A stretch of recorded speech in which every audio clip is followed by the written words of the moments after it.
Olá, pessoal, bom dia a todos vocês. Nós estamos aqui para dar início a mais um vídeo aula.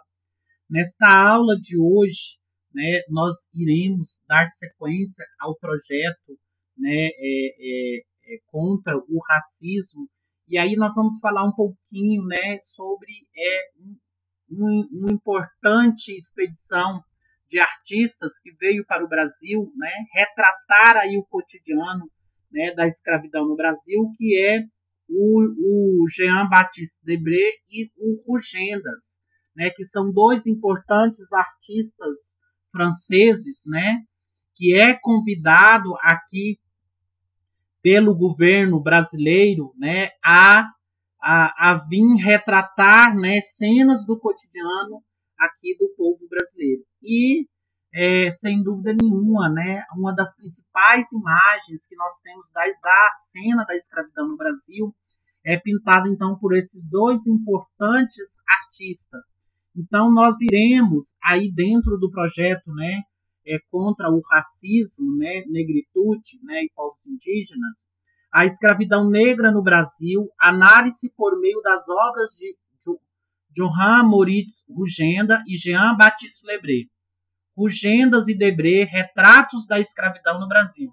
Então, nós iremos aqui, através desses dois importantes artistas franceses, através de suas obras artísticas, através de sua pintura, retratar aqui a escravidão do Brasil, para que a gente conheça, as raízes da escravidão do Brasil, que infelizmente é as raízes do preconceito, é as raízes da desigualdade e as raízes do racismo, no Brasil.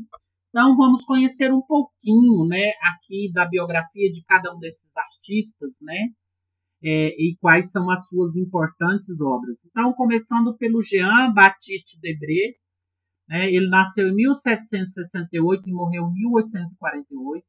Ele integrou a missão artística francesa em 1816, que fundou-se no Rio de Janeiro uma academia de artes e ofícios, mais tarde a chamada Academia Imperial de Belas Artes, onde lecionou pintura. De volta à França, em 1831, publicou Viagem Pitoresca e Histórica ao Brasil, em 1834, 1839. Documentando aspectos da natureza do homem e da sociedade brasileira no início do século XIX. Então, nessa missão artística, conhecida como Viagem Pitoresca e Histórica ao Brasil, ele documenta aí, o registro, de cenas do cotidiano, do brasileiro, hábitos alimentares, tradições, o trabalho, do escravo, tudo aqui é retratado nesse documento. E o Rugendas, que é o alemão Johann Moritz Rugenda, nasceu em 1802 e morreu em 1858. É conhecido por suas pinturas de cenas brasileiras inspiradas por uma viagem feita ao Brasil entre os anos de 1821 e 1823, na qual integrou como desenhista a equipe de investigação científica do Barão de Lagosdorff. Suas principais obras estão no livro Viagem Pitoresca ao Brasil, junto dessa missão artística aí, juntamente com Debré. O contexto histórico, em que levou aí essa missão artística ao Brasil, o que estava acontecendo naquele momento, e que levou aí, a chegada dessa missão artística ao Brasil.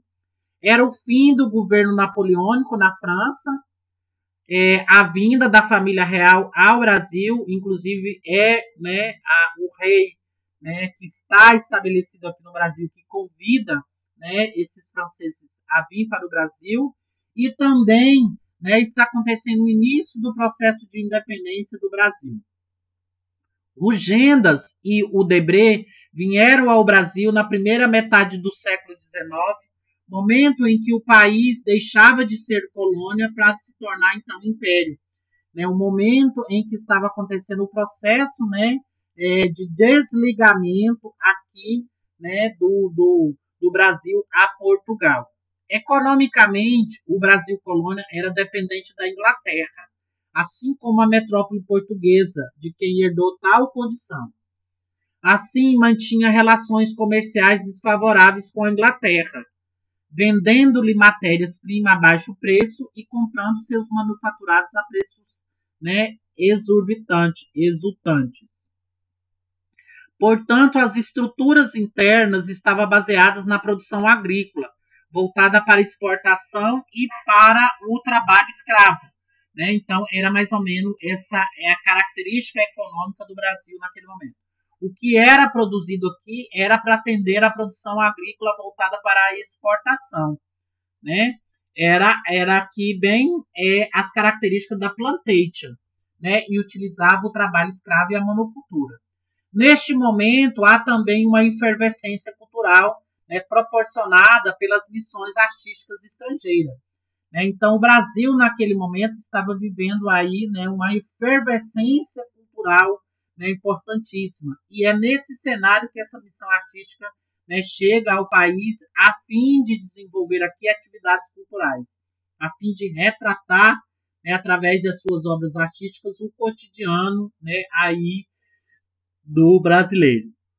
Quanto à sociedade dessa época, pode ser caracterizada como uma sociedade patriarcal e uma sociedade escravista.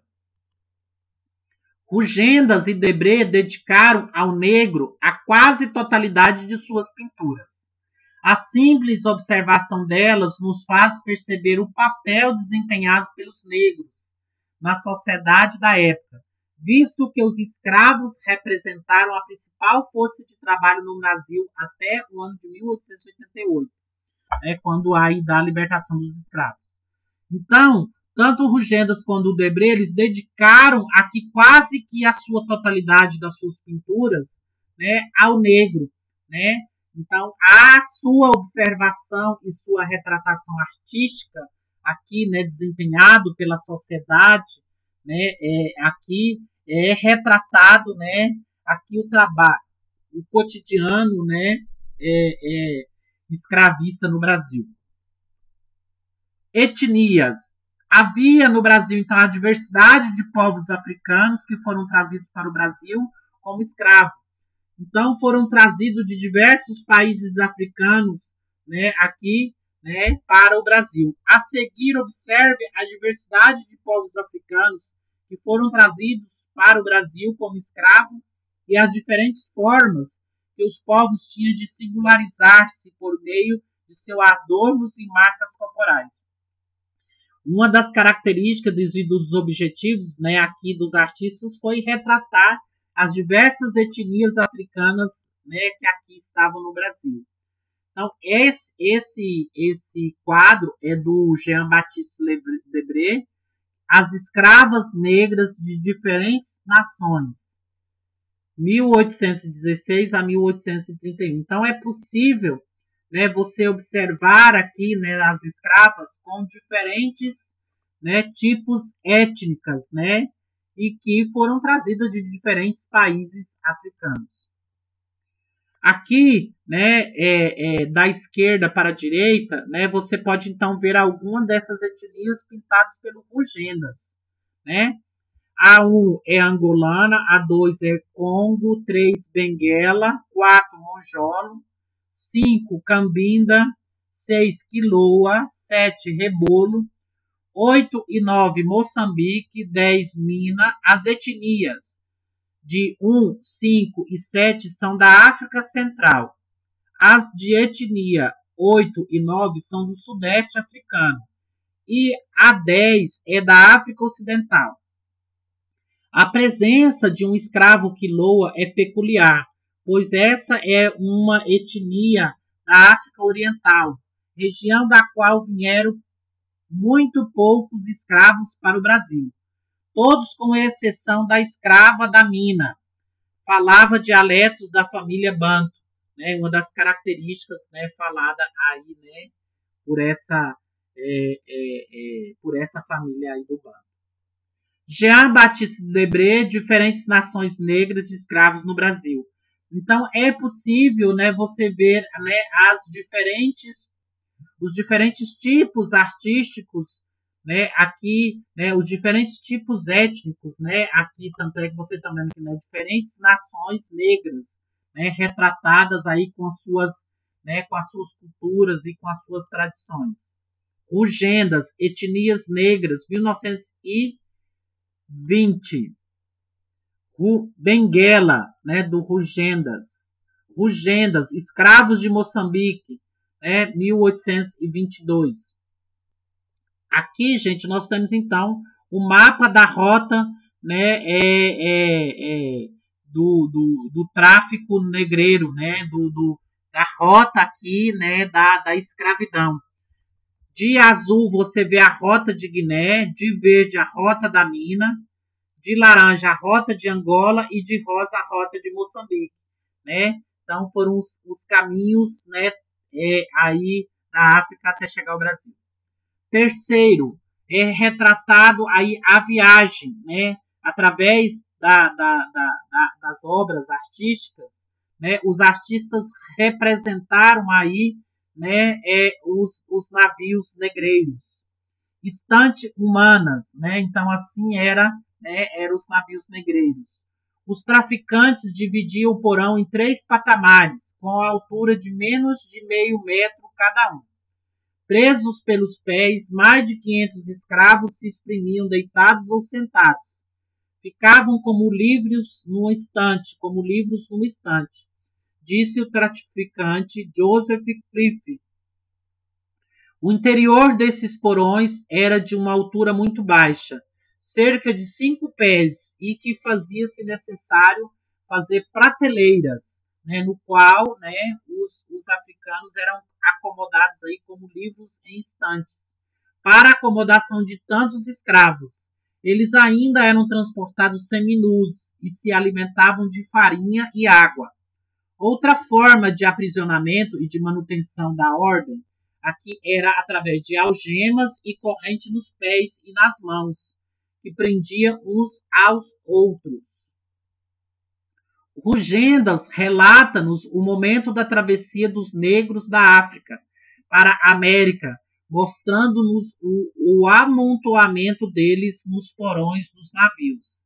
Eram cerca de 200 a 300, variando entre homens, mulheres e crianças. Negros nos porões do navio aqui, né, pintados pelo Rugendas. Entretanto, depois de chegarem e serem liberados para o desembarque, os negros eram colocados na alfândega. Né? A alfândega eram os portos, né, onde os navios chegavam, né, e onde eles eram registrados depois do pagamento dos direitos, né, de entrada, sendo em seguida conduzidos ao mercado. Os negros recém-chegados continuam seminus e são vistoriados por um médico, sendo vigiados por capatazes para que não haja fuga ou revolta. A imagem retrata o local onde os escravos ficavam expostos como mercadorias para serem examinados pelos compradores. Este quadro é de Rugendas, que é aqui a pintura do Mercado de Escravo de 1835. Então, gente, tanto o Rugendas quanto o Debré tentaram ao máximo possível, né, representar a realidade, né, aqui de como era, né, o cotidiano aqui, né, dessa sociedade, né, africana que foram feitos escravos no Brasil. Aqui embaixo você vai ver o mercado de Valongo, né, pintado pelo Rugendas. O cais de Valongo, porta de entrada no Brasil para cerca de 500 mil de africanos, entre 1811 e 1831, dos 4 milhões que aqui chegaram até 1850, foi redescoberto há pouco mais de um ano durante obras de revitalização da região portuária do Rio de Janeiro, após ficar 168 anos soterrados. O Arcadouro traz com ele memórias da escravidão no país e faz parte do circuito histórico e arqueológico da herança africana. Cada peça tinha um preço. Um africano novo e saudável em 1811 podia chegar a algo em torno de 100 mil réis, mas podia alcançar 200 mil se tivesse alguma habilidade especial, como a carpintaria. Como comparação, uma casa pequena no Rio de Janeiro custava cerca de 1 conto de réis, o que daria para comprar 10 escravos normais ou 5 habilidosos. A moradia, como era retratado, né, como eram as condições de moradia, né, e habitação dos negros, né, aqui pintados pelo Rugendas. A imagem retrata a moradia dos negros nas fazendas no interior do país, tanto nos engenhos quanto naquelas destinadas apenas à agricultura. Nem todas as fazendas, gente, possuíam senzalas, né? Então havia algumas fazendas que não utilizavam aqui, né, as senzalas. Lembrando que as senzalas, né, eles ficavam lá, né, todos coletivos. E já em outras fazendas que usavam moradia, né, ficavam acomodados uma família inteira. Então, as moradias não eram desvinculadas da dominação exercida pelos senhores de escravos. Como pode ser percebido no canto superior esquerdo da pintura, o senhor observava da sacada da casa grande aqui, né, o cotidiano e a vida, né, dos seus escravos. Agora o trabalho, né, como que era aqui, né, a característica e a realidade do trabalho escravo. A economia colonial, né, utilizava o açúcar, né, a principal base econômica aqui era o açúcar e a mineração, a partir do século XVII, e também o café. Então, era produzido como base econômica aí essas três atividades. A produção do açúcar, né, a plantação da cana, a mineração a partir do século XVII e a plantação do café. Todos eles vão utilizar o trabalho da mão de obra escrava. Aqui nós temos então a reprodução de um engenho de açúcar, pintado pelo Rugendas. Percebe-se nitidamente a formação do engenho, a moenda, o centro de toda a produção. Os negros no trabalho com a cana-de-açúcar, o capataz orientando e dando ordens, e os animais que participam do processo de moer a cana, como os burros e os bois, né? Então, tudo isso o cotidiano. Engenho de cana-de-açúcar pintado pelo Debré. Aqui, gente, aqui você vê, né, o engenho, às vezes, sendo, né, traçado, né, por um animal, né, por um boi ou cavalo. Aqui você já pode ver, né, a moenda sendo traçada pelo o próprio negro, né? Ele mesmo está movimentando a moenda. Aqui você já vai ver uma região de mineração, lavagem do ouro no Itacolomi, pintado pelo Rugendas. O trabalho dos escravos negros na América, ela não se restringia somente à agricultura e aos engenhos, sendo eles também incorporados à mineração. Então, os escravos não trabalhavam somente aqui na agricultura e nos engenhos, trabalhavam também no processo de mineração. A imagem representa a região montanhosa de Minas Gerais, que era o principal ponto de extração de ouros e pedras preciosas. Todo o ouro se destinava aos donos de terras, sendo uma quinta parte de toda a produção destinada a pagamento de impostos, né, para a coroa portuguesa. Aqui, gente, você já vê um outro tipo de trabalho, né, desenvolvido pelos escravos, que é o comboio de café com uma cidade. Né? Então, os escravos, né, carregando sacas de café nas costas, né, até chegar à cidade. O café, produto conhecido no Brasil neste período há uns 60 anos, era algo lucrativo na província do Rio de Janeiro. Para uma produção de qualidade, era necessário um negro para cada 1000 pés de café. Quanto ao transporte, era feito por escravos que carregavam sacas de 128 libras. Rugendas, colheitas de café na Tijuca. Né? Então, aqui vocês podem observar, né, na Tijuca, né, que hoje é a Barra da Tijuca, ali havia uma grande plantação de café, né? E aí os negros, então, né, fazendo a colheita do café. Aqui, a preparação da raiz de mandioca para fazer a farinha, né, também pintado por Rugendas. Além do trabalho no engenho, também havia o trabalho da agricultura, para a qual muitos negros também eram destinados. Depois da labuta diária, ainda voltava-se para a produção de farinha de mandioca, principal produto de sua alimentação. Para isso, dispunha-se de 4 horas semanais para a preparação, né, da mesma, da farinha, né, que era a base da sua alimentação. Então, depois que eles chegavam, né, aqui do trabalho, né, eles recebiam aí, né, dispunham de 4 horas para fazer, né, a farinha. Aqui nós temos então os negros cargueiros de Jean-Baptiste Lebré, escravos urbanos no Brasil de 1830. O trabalho braçal no Brasil colonial dependia inteiramente da mão de obra escrava. O trabalho humano era realizado sem a intervenção de máquinas, pois a Rainha Maria I havia banido qualquer indústria.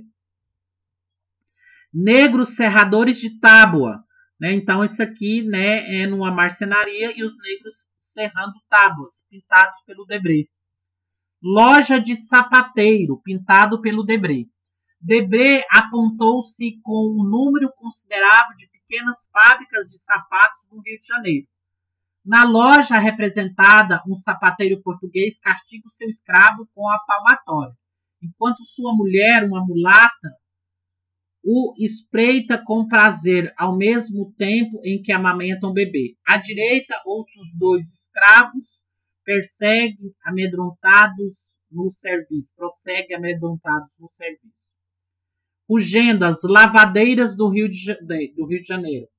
Né? Então, aqui tinha, né, as que eram destinadas à lavagem das roupas, né, as lavadeiras. Escravos de ganho. Os escravos de ganho, gente, eram aqueles, né, que dispunham de uma certa liberdade, né, e que vendiam aqui, né, frutas, doces, legumes na cidade. Debré, né, aqui negra tatuada vendendo cajus, aquarela. Isso aqui é uma pintura em aquarela, né, que é de 1827. Debré, negros vendedores de palmito, negros vendedores de aves do Debré. Jean-Baptiste Debré, o vendedor de arruda, litografia de tomo 3º da viagem pitoresca e histórica ao Brasil. Então, essa imagem aqui está no livro, né? As viagens pitorescas. Loja de barbeiros, né? A barbearia, gente, era o lugar, né, aqui onde, né, as pessoas iam para fazer a barba, né? Então, esse quadro é pintado de 1821 de Jean-Baptiste Debré. Aqui mais, né, imagens, né, de barbeiros ambulantes, né, e cortando o cabelo também. Então, além de ter as lojas, ainda tinha os ambulantes. Agora, né, nós vamos mostrar um pouquinho do castigo. Mostrei nas outras aulas, né, quando eu falei sobre a resistência, né, de como eram implementados aqui os castigos, né, àqueles que desobedecessem os seus senhores. Os escravos não eram considerados seres humanos, mas mercadorias. Por isso, então, eles poderiam ser castigados. Nas lavouras, os escravos trabalhavam de sol a sol e sem descanso, pois aos domingos cuidavam dos seus roçados, no qual obtinham o seu sustento. Moravam em senzalas, habitação coletiva quase sem janelas. Devido à dureza do trabalho e à má alimentação, sua vida útil não ultrapassava 10 anos. Para a repressão dos escravos considerados criminosos, havia 2 justiças paralelas, a oficial e a privada. Instrumentos utilizados para a tortura: açoite, chicote feito de 5 tiras de couro, retorcido com nós, era utilizado para punir pequenas faltas ou acelerar o ritmo de trabalho. E o tronco, instrumento de tortura e humilhação onde os escravos permaneciam presos, indefesos, aos ataques de insetos e ratos, em contato com a sua urina e fezes isolados nas senzalas. O cepo, tronco grosso de madeira que o escravo carregava na cabeça, preso por uma longa corrente e uma argola que trazia no tornozelo. Anjinhos eram instrumentos de suplício que prendiam os dedos dos polegares das vítimas em 2 anéis, que comprimia gradualmente por intermédio de uma pequena chave ou parafuso. Máscaras de Flandres, usado para punição por furto de alimentos, alcoolismo e na mineração de diamantes. As máscaras podiam cobrir todo o rosto ou só a boca. Então, os Flandres era muito utilizado, inclusive, para punir aqueles que furtavam alimentos, aqueles que eram alcoólatras, e também na mineração, aqui para que eles não contrabandeassem, diamantes dentro da boca, do dente ou engolissem. A execução do castigo de açoite, pintado pelo Debré. O açoite era aplicado a todo escravo negro culpado de falta grave, deserção, roubo, ferimentos recebidos em brigas, etc. O senhor que requer a aplicação da pena obtém uma autorização do intendente da polícia, que lhe dá o direito de determinar o número de chibatadas de 50 a 200, que podia ser administradas em 2 dias. O horário mais comum era entre 9 e 10 da manhã, nas praças públicas onde se localizavam os pelourinhos, que são esses paus aqui, esses troncos. Após sair do açoite, o escravo era submetido à lavagem dos ferimentos com vinagre e pimenta, para que não infeccionasse. O castigo era duplo, além dos açoites, ainda tinha o momento da lavagem. Aqui, rugendas, castigo público. A grande maioria dos castigos eram feitos em praça pública para servir como exemplo para os outros escravos não se rebelarem. Aqui, você vê, escravas sendo castigadas. Aqui já são os castigos domésticos, uma palmatória, também pintado por rugendas. Negros no tronco, pintado pelo Debré. A tela mostra uma das formas de castigo e tortura impostas aos negros. Além do comum açoite, era comum nas fazendas o suplício do tronco, onde os escravos enfiavam os punhos ou as pernas e até mesmo o pescoço, permanecendo por vários dias nessa mesma posição. Era comum encontrar em cada fazenda ou casa esse tipo de tronco, formado por 2 peças de madeira, peças por cadeado, ou chave ficava com o feitor. Também se costumava prender assim o negro indisciplinado até que se conseguisse render. Feitores corrigindo negros, também de Debré. Os feitores fiscalizavam constantemente o trabalho dos escravos, sua comida e sua disciplina. As faltas mais graves eram a embriaguez, o roubo, a fuga e a preguiça. O castigo mais usual consistia numa série de chicotadas, que deixava o escravo gravemente ferido. Esses feitores eram em sua maioria portugueses. Essa tela mostra um escravo que foi derrubado e está mobilizado, sendo castigado.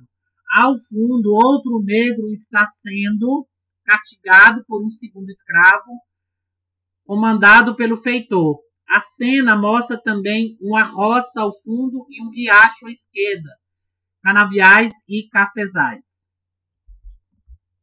Nós temos aqui, o colar de ferro, castigo dos negros fugitivos.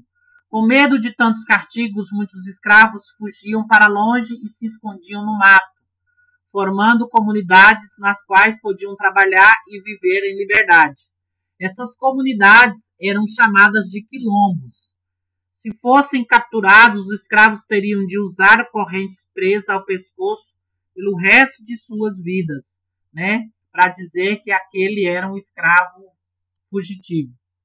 O capitão do mato, que era muitas das vezes, aqui responsável para sair e capturar, os negros fugitivos, que muitas das vezes o capitão do mato também era um ex-negro, que havia um ex-negro não, era um negro que havia conquistado a liberdade, que não existe ex-negro, que havia conquistado a sua liberdade através da obediência, através da prestação de serviço.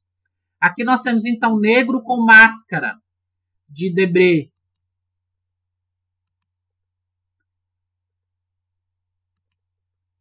A cultura também foi representada aqui pelo Debré, as danças, festas, religiosidades e costumes.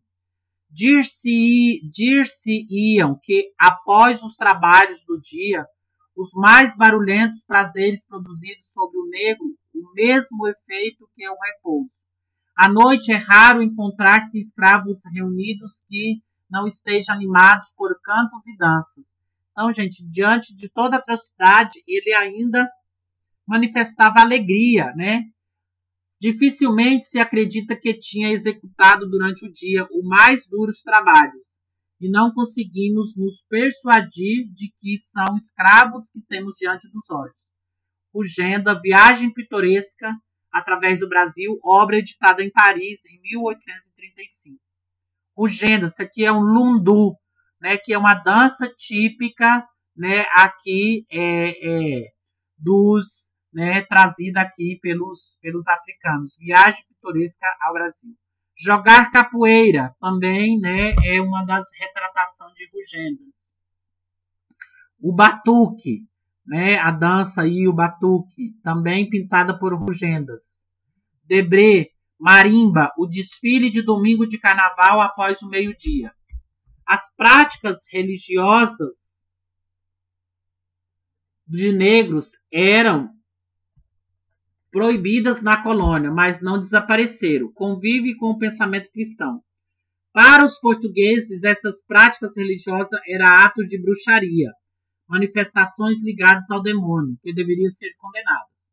Por isso, essas religiões foram proibidas. Se os índios e negros fossem pegos praticando-as, seriam considerados bruxos e condenados à morte.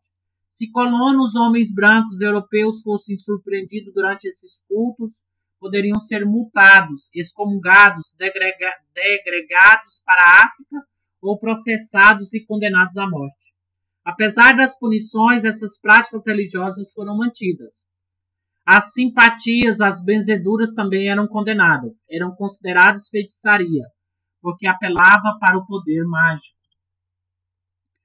Judas queimado no sábado de Aleluia. No canto superior direito da imagem encontra-se uma igreja, onde em sua porta estão seus fiéis brancos católicos, enquanto que ao centro temos a malhação de Judas, pelos negros, né, que não se misturava com os brancos para certas comemorações, visto que essa malhação era considerada, na verdade, uma comemoração pagã.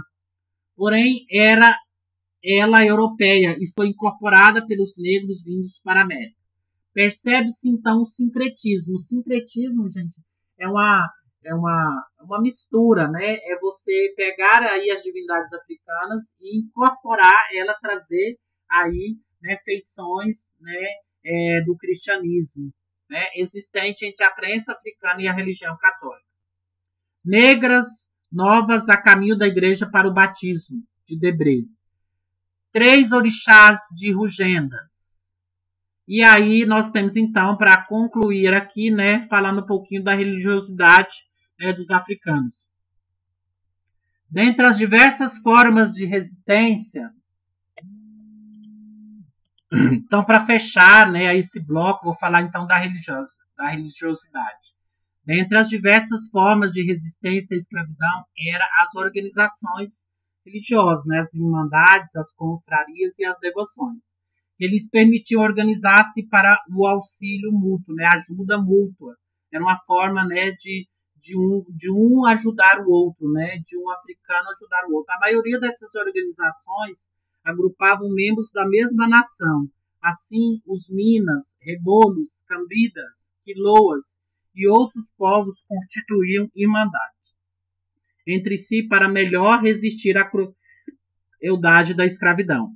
Entre as necessidades estava a construção de igrejas e capelas onde pudessem enterrar seus mortos com dignidade, coletar dinheiro para comprar a liberdade de seus membros, organizar suas festas e se organizar politicamente coroando seus reis. Elegiam eles próprios seus reis, a quem obedecia e a quem dedicavam seus esforços para comprar a alforria. A cerimônia de coroação acontecia nas festas de Nossa Senhora do Rosário, no ciclo do Natal, quando os escravos tinham os dias livres para realizar suas festividades. Como soberano de uma nação, o rei coroado recebia os cumprimentos de membros de outras nações africanas da cidade, as chamadas embaixadas. Atualmente, essas festas, né, elas são chamadas de maracatu, afoxé e congada, que é muito típica em várias partes do Brasil, inclusive em Goiás. Rei, rainha, princesa e mestre-sala, membros da Irmandade de Nossa Senhora do Rosário, recolhem donativos dos escravos.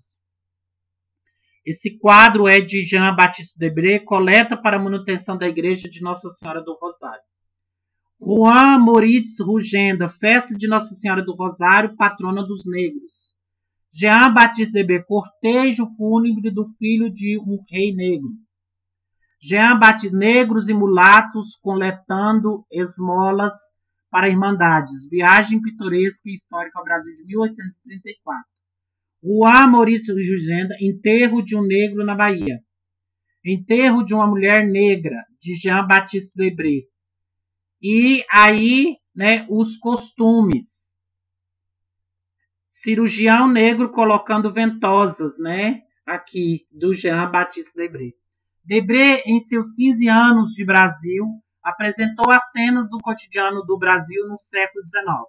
A imagem reproduz uma prática comum à maioria das cidades brasileiras do século XIX. Legado da estrutura escravista colonial portuguesa. O negro, provavelmente forro, desenvolve seu ofício na busca da cura dos pacientes, utilizando a técnica do sangramento via ventosas, na busca de devolver o equilíbrio do corpo. Para o africano, os males do corpo eram fruto dos espíritos ou feitiçarias, que provocavam desequilíbrio entre o corpo e a alma, sendo o sangue o transmissor da doença. Sangrar era devolver o equilíbrio ao corpo, eliminando o mal. Curiosidade, a consulta era sem custos, já os remédios e a sangria deveriam ser pagos pelo paciente. A cena é tão comum que crianças brincam à porta da casa enquanto os pacientes são tratados. Um funcionário do governo sai a passeio com a família, né, aqui pintado pelo Debré.